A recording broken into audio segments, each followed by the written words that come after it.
Sobat Hukum, perkenalkan nama aku Nurlita Rini Hamibah, mahasiswi dari Universitas Islam Negeri Wali Songo Semarang, Fakultas Syariah dan Hukum dengan program studi Hukum Ekonomi Syariah.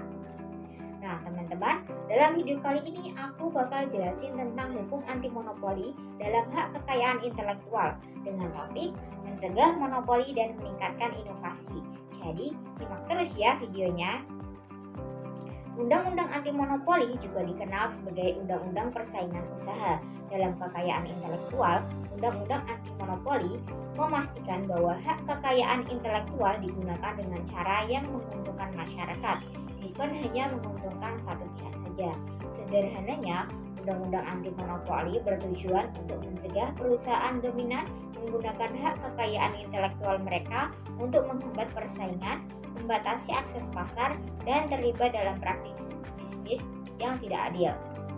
Nah, dalam topik kali ini ada 5 hal yang akan kita bahas. Yang pertama, apa yang dimaksud dengan Undang-Undang Anti Monopoli? Yang kedua, pentingnya Undang-Undang Anti Monopoli dalam kekayaan intelektual. Yang ketiga, konsekuensi pelanggaran anti monopoli. Yang keempat, contoh pelanggaran anti monopoli dalam kekayaan intelektual. Yang kelima, praktik terbaik bagi perusahaan untuk menghindari pelanggaran anti monopoli. Sebelum kita mempelajari tentang undang-undang anti monopoli, sebenarnya apa sih monopoli itu?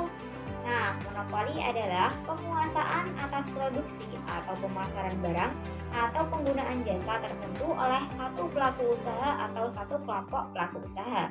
Langsung saja kita masuk pada pembahasan yang pertama, yaitu apa sih yang dimaksud dengan Undang-Undang Anti Monopoli? Nah, teman-teman, Undang-Undang Anti Monopoli adalah seperangkat peraturan yang bertujuan untuk mendorong persaingan dan mencegah monopoli di berbagai industri. Dalam konteks kekayaan intelektual, Undang-Undang Anti Monopoli ini memastikan bahwa paten, hak cipta, dan merek dagang tidak digunakan untuk menghambat inovasi dan membatasi akses terhadap barang dan jasa. Kemudian yang kedua mengenai pentingnya Undang-Undang Anti Monopoli dalam kekayaan intelektual. Undang-undang anti monopoli sangat penting dalam kekayaan intelektual karena mendorong inovasi dan kolaborasi. Ketika perusahaan dibiarkan mendominasi pasar, maka dapat membatasi akses terhadap teknologi dan ide baru, sehingga menghambat inovasi dan kemajuan. Nah, yang ketiga, apa sih konsekuensi dari pelanggaran anti monopoli itu? Jika perusahaan melanggar undang-undang anti monopoli, mereka dapat menghadapi konsekuensi yang berat termasuk denda, penalti, bahkan tuntutan hukum. Hukuman ini bisa mahal dan merugikan perusahaan serta merusak reputasi perusahaan. Berikut beberapa contoh perusahaan yang mendapat denda karena terbukti melakukan pelanggaran monopoli. Yang keempat, contoh pelanggaran anti monopoli dalam kekayaan intelektual. Contoh pelanggaran anti monopoli dalam kekayaan intelektual mencakup penetapan harga, perjanjian lisensi eksklusif, dan praktik lain yang membatasi persaingan.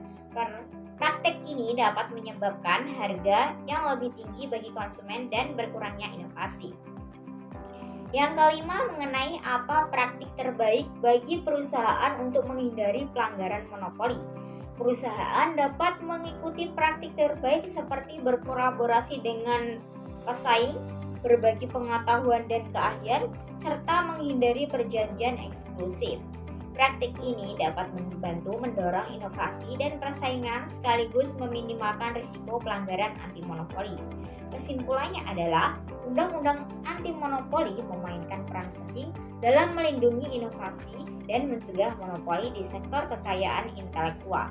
Dengan memahami Undang-Undang Anti Monopoli dan mengikuti praktik terbaik, perusahaan dapat mendorong inovasi sekaligus meminimalkan risiko pelanggaran anti monopoli. Nah, gimana teman-teman topik pembahasan kita tadi? Seru kan? Jangan lupa untuk selalu menambah ilmu pengetahuan ya. Stay happy and God bless you. Terima kasih yang sudah